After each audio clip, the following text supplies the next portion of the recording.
So thank you so much for talking to us about Black History Month. Can you tell us a little bit about how you've seen attitudes toward race change during the course of your lifetime? Oh, yes, I can tell you. First of all, I came up as a country girl. And I know when people talk about racism, I have different opinions of racism. Black history, it should be year round instead of just February month, number one. Because there is ways being made all through the year by people that went before us and made it possible for us to do things that if it hadn't been for Black history, we would not have been able to do it.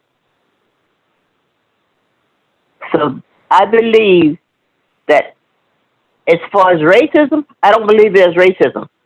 People make it racism.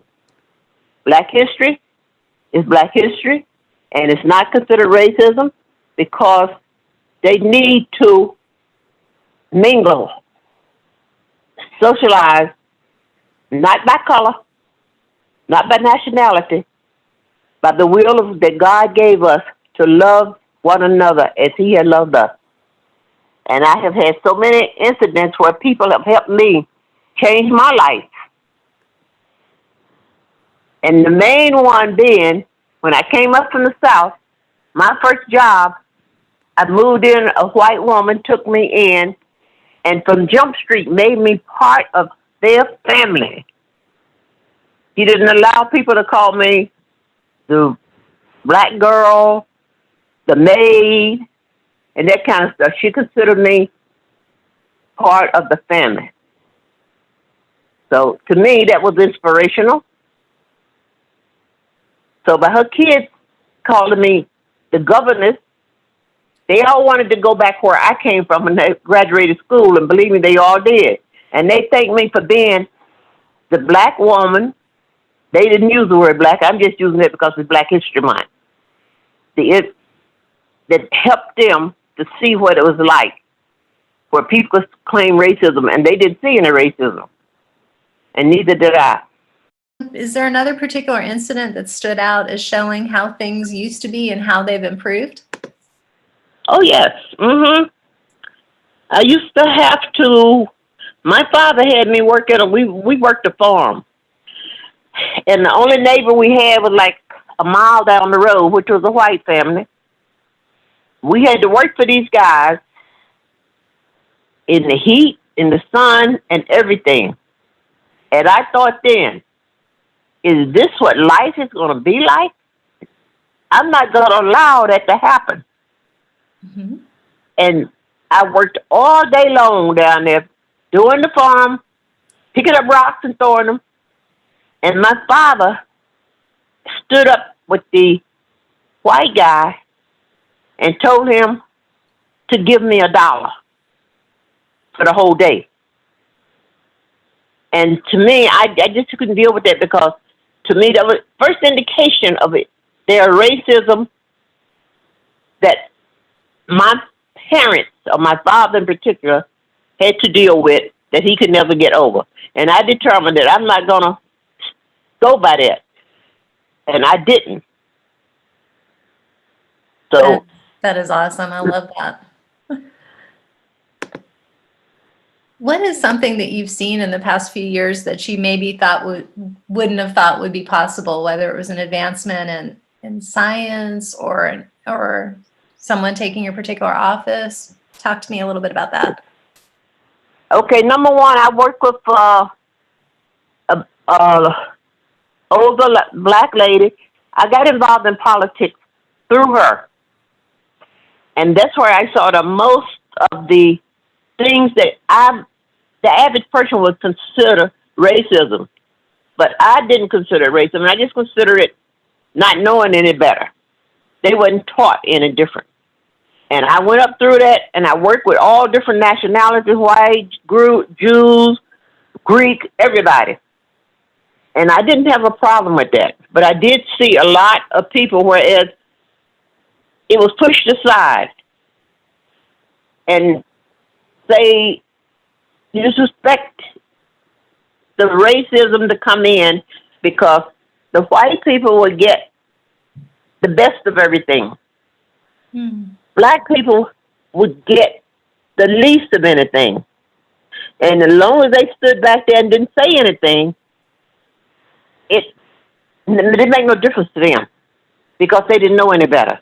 But over the years, as I went on through this and worked through the political scene, working the polls, I could see the change that has happened.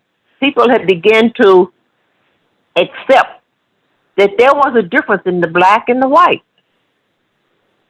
So I was glad to see that people had started to acknowledge that.